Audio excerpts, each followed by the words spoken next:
Hi everyone! So today we're starting chapter 7 in Great Gatsby. So, just as a quick recap, in chapter 6, Gatsby invites Daisy and Tom over to one of his parties, and he recognizes that Daisy doesn't really have a good time there. And at the end of the chapter, he's really focused on trying to make things the way that they were before, which Nick tells him is impossible. So, starting chapter 7, remember I told you chapter 7's pretty long. It's like 35 pages or something like that. So, I'm going to split it up into sections. Today, I'm reading to page 125, so not too much. And we're starting on 113. It was when curiosity about Gatsby was at its highest that the lights in his house failed to go on one Saturday night. And, as obscurely as it had begun, his career in Trimalchia was over. Only gradually did I become aware that the automobiles which turned expectantly into his drive stayed for just a minute and then drove sulkily away. Wondering if he were sick, I went over to find out. An unfamiliar butler with a villainous face squinted at me suspiciously from the door. "Is Mr. Gatsby sick?" "Nope." After a pause, he added, "Sir," in a dilatory, grudging way. I hadn't seen him around, and I was rather worried. "Tell him Mr. Carroway came over." "Who?" he demanded rudely. "Carroway." "Carroway. All right, I'll tell him." Abruptly, he slammed the door. My Finn informed me that Gatsby had dismissed every servant in his house a week ago, and replaced them with half a dozen others who never went into West Egg Village to be bribed by the tradesmen, but ordered moderate supplies over the telephone. The grocery boy reported that the kitchen looked like a pigsty, and the general opinion in the village was that the new people weren't servants at all. Next day, Gatsby called me on the phone. "Going away?" I inquired. "No, old sport. I hear you fired all your servants." I wanted somebody who wouldn't gossip. Daisy comes over quite often in the afternoons. So the whole caravanserai had fallen in, like a card house, at the disapproval in her eyes. There are some people Wolfsheim wanted to do something for. They're all brothers and sisters. They used to run a small hotel. I see. He was calling up at Daisy's request. Would I come to lunch at her house tomorrow? Miss Baker would be there. Half an hour later, Daisy herself telephoned and seemed relieved to find that I was coming. Something was up, and yet I couldn't believe that they would choose this occasion for a scene, especially for the rather harrowing scene that Gatsby had outlined in the garden. Okay, so Gatsby has stopped inviting people over for parties. It's noted here that sometimes people just drive into his driveway, but once they sit there for a bit and notice that the lights are off and they're not coming on, then they sadly leave. So, Nick goes over to Gatsby's house to try to figure out what's going on. He finds out that he fired all of his servants and hired some other people, which we find out are through Mr. Wolfsheim. So, once he talks to Gatsby, he finds all this information out, and then he also finds out that Daisy has been coming over every afternoon. So the reason that he got rid of his servants is because he didn't want anybody to gossip. He obviously didn't want the word to get out about that. Now Gatsby and Daisy both have asked Nick to come over to Tom and Daisy's house for lunch the next day. The next day was broiling, almost the last, certainly the warmest of the summer. As my train emerged from the tunnel into sunlight, only the hot whistles of the National Biscuit Company broke the simmering hush at noon. The straw seats of the car hovered on the edge of combustion. The woman next to me perspired delicately for a while into her white shirtwaist, and then, as her newspaper dampened under her fingers, lapsed despairingly into deep heat with a desolate cry. Her pocketbook slapped to the floor. "Oh my," she gasped. I picked it up with a weary bend and handed it back to her, holding it at arm's length and by the extreme tip of the corners to indicate that I had no designs upon it. But everyone nearby, including the woman, suspected me just the same. "Hot," said the conductor to familiar faces. "Some weather. Hot, hot, hot. Is it hot enough for you? Is it hot? Is it?" My commutation ticket came back to me with a dark stain from his hand.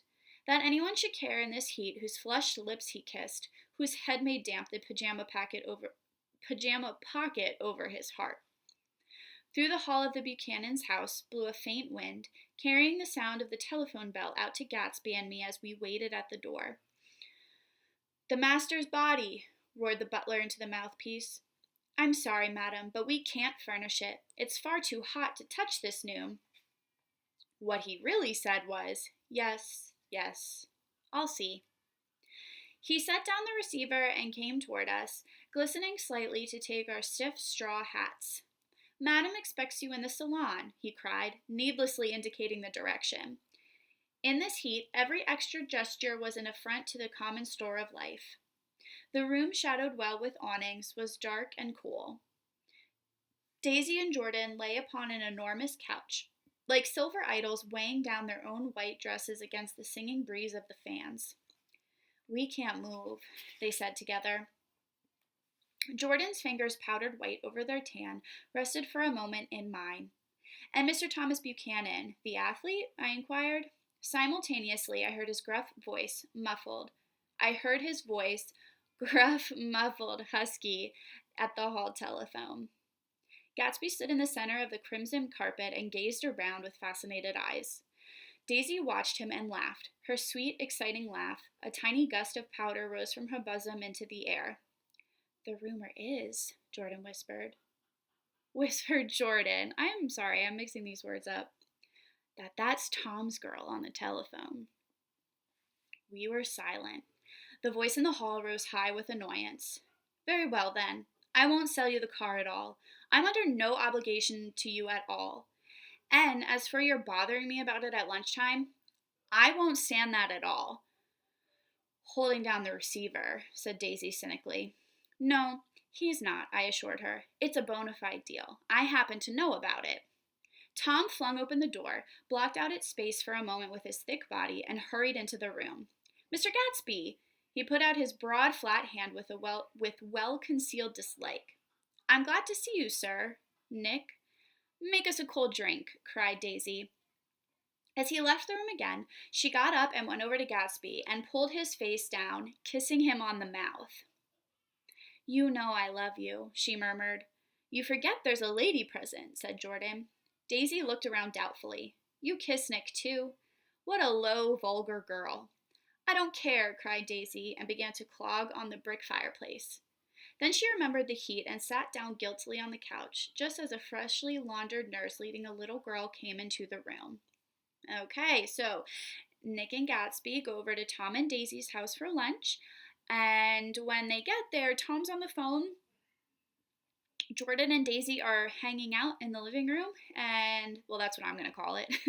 And then they're listening to Tom talk on the phone, and it sounds like he's talking about a car, but Daisy, makes a sarcastic remark, "Oh, he's probably holding down the receiver." So for those of you, because we all have these, so we don't really know what it's like, but on like a regular landline telephone that has a cord attached to it, if you hold down the receiver, then obviously nothing is connected. So she's saying that maybe he's just talking into it, but making it sound like he is talking about a car, because originally they thought he was on the phone with his mistress, who we know is Myrtle.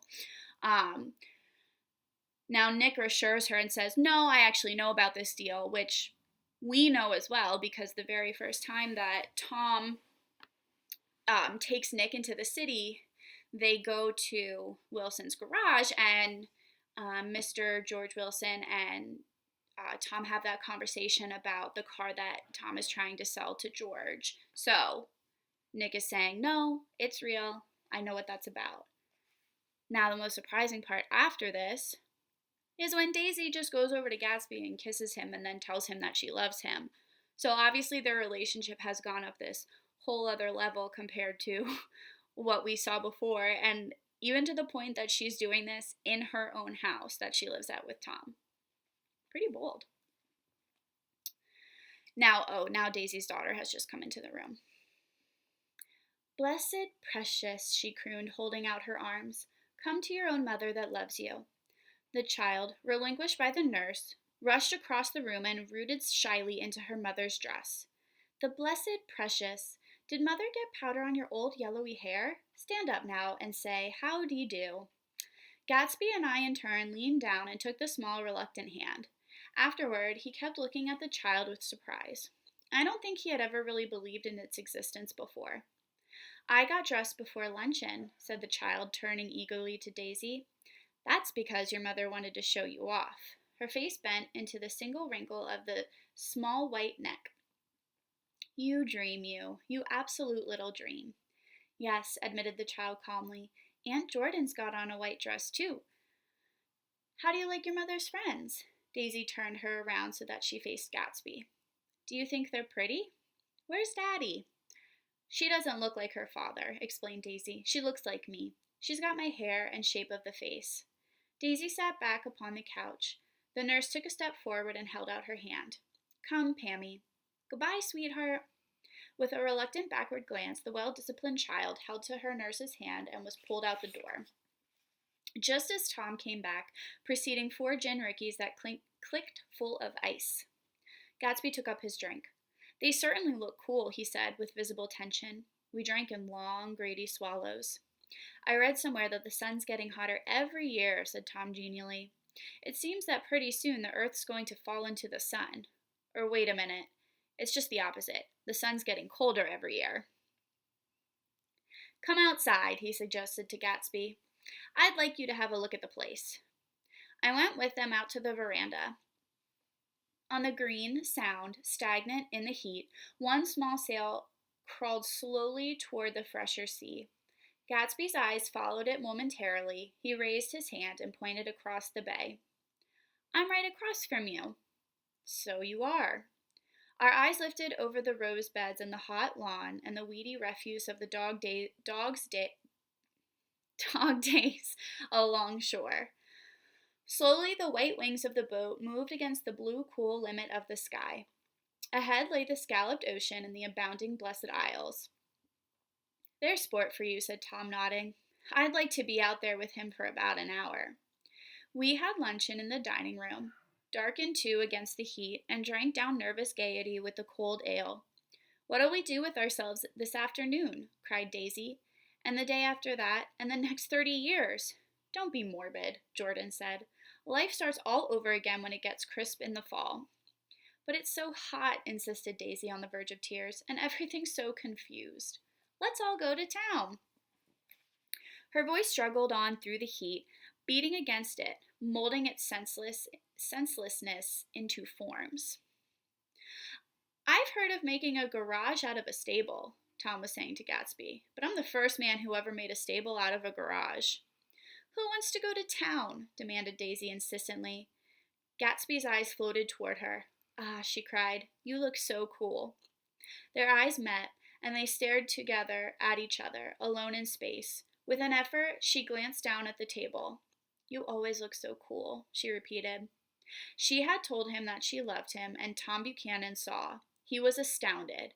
His mouth opened a little, and he looked at Gatsby and then back at Daisy as if he had just recognized her as someone he knew a long time ago. You resemble the advertisement of the man, she went on innocently. You know, the advertisement of the man. All right, broke in Tom quickly. I'm perfectly willing to go to town. Come on, we're all going to town. He got up, his eyes still flashing between Gatsby and his wife. No one moved. Come on, his temper cracked a little. What's the matter anyhow? If we're going to town, let's start. His hand, trembling with effort at self-control, bore to his lips the last of his glass of ale. Daisy's voice got us to our feet and out onto the blazing gravel drive. Are we just going to go? She objected. Like this? Aren't we going to let anyone smoke a cigarette first? Everybody smoked all through lunch. Oh, let's have fun, she begged him. It's too hot to fuss. He didn't answer.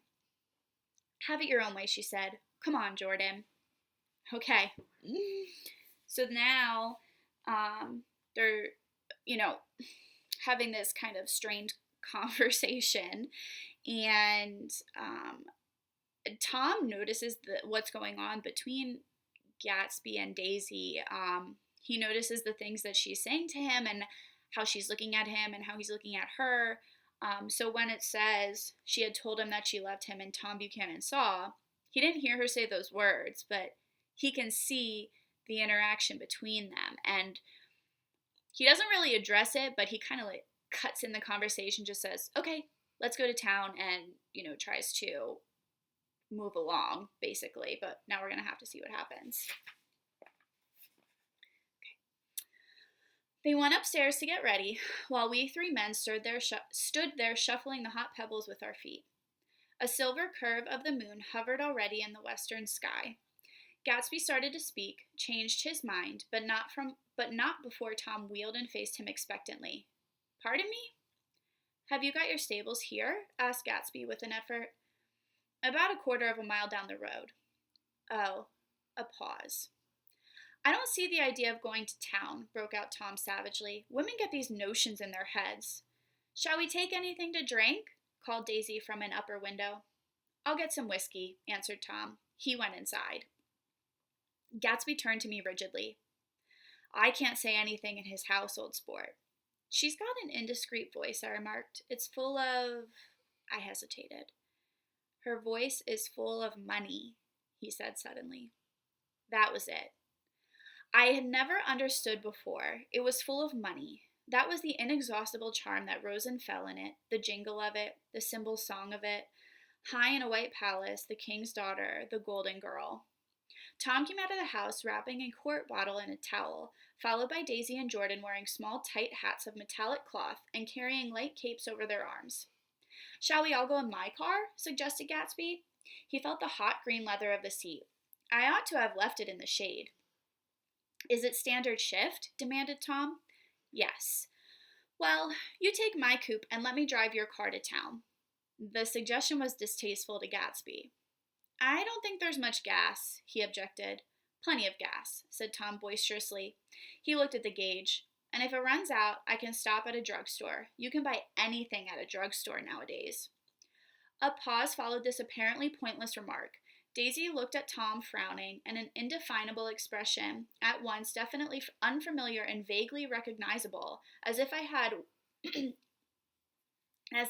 only heard it described in words, passed over Gatsby's face. Come on, Daisy, said Tom, pressing her with his hand toward Gatsby's car. I'll take you in this circus wagon. He opened the door, but she moved out from the circle of his arm. You take Nick and Jordan. We'll follow you in the coupe.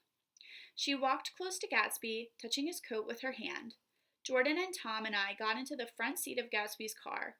Tom pushed the unfamiliar gears tentatively, and we shot off into the oppressive heat, leaving them out of sight behind. So they decide to go out.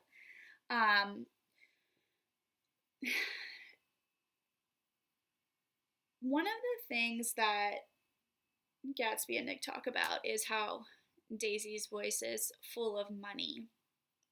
And this is interesting because it kind of points to what Daisy is in love with. So is she in love with Gatsby? We know she's not really in love with Tom. At least we don't think that she is. But is it because she really loves him? Is it because of their past? Or does it have to do with money? And they make this comparison between the way that her voice rises and lowers and, how that compares to the sound of money. So now they're going into town. Tom wants to drive Gatsby's car, which he kind of reluctantly agrees to. He even kind of makes fun of it and calls it a circus wagon. But he's kind of demanding Daisy to go with him, and she refuses, and she ends up going with Gatsby instead. So now Tom is alone with Nick and Jordan. Did you see that? Demanded Tom. See what? He looked at me keenly, realizing that Jordan and I must have known all along. You think I'm pretty dumb, don't you? He suggested. Perhaps I am, but I have almost a second sight, sometimes, that tells me what to do. Maybe you don't believe that, but science... He paused. The immediate contingency overtook him, pulled him back from the edge of the theoretical abyss. I've made a small investigation of this fellow, he continued. I could have gone deeper if I'd known. Do you mean you've been to a medium? Inquired Jordan humorously. What? Confused, he stared at us as we laughed. A medium? About Gatsby. About Gatsby? No, I haven't. I said I'd been making a small investigation of his past. And you found he was an Oxford man, said Jordan helpfully. An Oxford man? He was incredulous. Like hell he is. He wears a pink suit. Nevertheless, he's an Oxford man. Oxford, New Mexico, snorted Tom contemptuously, or something like that. Listen, Tom, if you're such a snob, why did you invite him to lunch? Demanded Jordan crossly. Daisy invited him. She knew him before we were married. God knows where. We were all irritable now with the fading ale, and aware of it, we drove for a while in silence. Then, as Dr. T.J. Eckelberg's faded eyes came into sight down the road, I remembered Gatsby's caution about gasoline. We've got enough to get us to town, said Tom. But there's a garage right here, objected Jordan. I don't want to get stalled in this baking heat. Tom threw on both brakes impatiently, and we slid to an abrupt, dusty stop under Wilson's sign. After a moment, the proprietor emerged from the interior of his establishment and gazed hollow-eyed at the car. Okay. So Tom recognizes what is going on and even says something to Nick and Jordan when he's alone with them, but they act like they don't really know what he's talking about. Then he shares that he did a small investigation on Gatsby, and he doesn't give a lot of detail, but he does say, he makes like a sarcastic remark when Jordan says about Gatsby being an Oxford man, and we know from chapter 6 that that's not true. He didn't go to Oxford like he said he did. He actually struggled growing up, didn't, have a lot of money. We know that already, but Tom is finding this information out on his own. Now they're stopping for gas and they're at Wilson's garage. Let's have some gas, cried Tom roughly. What do you think we stopped for? To admire the view? I'm sick, said Wilson without moving. Been sick all day. What's the matter? I'm all run down. Well, shall I help myself? Tom demanded. You sounded well enough on the phone. With an effort, Wilson left the shade and support of the doorway and, breathing hard, unscrewed the cap of the tank. In the sunlight, his face was green. I didn't mean to interrupt your lunch, he said, but I needed money pretty bad. I need money pretty bad, and I was wondering what you were going to do with your old car. How do you like this one? Inquired Tom. I bought it last week. It's a nice yellow one, said Wilson as he strained at the handle. Like to buy it? Pig chance, Wilson smiled faintly. No, but I could make some money on the other. What do you want money for, all of a sudden? I've been here too long. I want to get away. My wife and I want to go west. Your wife does, exclaimed Tom, startled. She's been talking about it for 10 years. He rested for a moment against the pump, shading his eyes. And now she's going whether she wants to or not. I'm going to get her away. The coupe flashed by us with a flurry of dust and the flash of a waving hand. What do I owe you? Demanded Tom harshly. I just got wised up to something funny the last 2 days, remarked Wilson. I just got wised up to something funny the last 2 days, remarked Wilson. That's why I want to get away. That's why I've been bothering you about the car. What do I owe you? $1.20. The relentless beating heat was beginning to confuse me, and I had a bad moment there before I realized that so far his suspicions hadn't alighted on Tom. He had discovered that Myrtle had some sort of life apart from him in another world, and the shock had made him physically sick. I stared at him, and then at Tom, who had made a parallel discovery less than an hour before, and it occurred to me that there was no difference between men in intelligence or race so profound as the difference between the sick and the well. Wilson was so sick that he looked guilty, unforgivably guilty, as if he had just got some poor girl child. I'll let you have the car, said Tom. I'll send it over tomorrow afternoon. That locality was always vaguely disquieting, even in the broad glare of afternoon, and now I turned my head as though I had been warned of something behind. Over the ash heaps, the giant eyes of Dr. T.J. Eckelberg kept their vigil, but I perceived after a moment that other eyes were regarding us with peculiar intensity from less than 20 feet away. In one of the windows over the garage, the curtains had been moved aside a little, and Myrtle Wilson was peering down at the car. So engrossed was she that she had no consciousness of being observed, and one emotion after another crept into her face like objects into a slowly developing picture. Her expression was curiously familiar. It was an expression I had often seen on women's faces, but on Myrtle Wilson's face it seemed purposeless and inexplicable, until I realized that her eyes, wide with jealous terror, were fixed not on Tom, but on Jordan Baker, whom she took to be his wife. All right. So we find out now that Wilson, the reason that he was talking to Tom earlier on the phone, it was Wilson he was talking to about the car, is because he needs money. He wants to get away. He wants to go west with Myrtle, his wife. Now, Tom is alarmed by this news because he obviously didn't know that this was happening. He didn't know that Myrtle wanted this, but George makes it pretty clear that he's making her go, even if she doesn't want to, because he's discovered something. Now, he doesn't say up front what it is or who it involves, but Nick does recognize that he's come to the realization that Myrtle is seeing somebody else. Does he know it's Tom? He doesn't say. We don't know at this moment. So Tom agrees that he's going to give Wilson the car to sell. And then as they're sitting there, Nick looks up and he notices that Myrtle is looking through the window, so she has the curtains aside and she's looking down at them. But he realizes that she's not looking at Tom, and instead she is looking at Jordan, and he recognizes that Myrtle probably thinks that Jordan is Tom's wife. And she obviously looks very upset and jealous. So a lot of things going on this chapter, a lot of realizations, a lot of characters figuring things out about other characters and situations going on. So we're unfolding a lot here.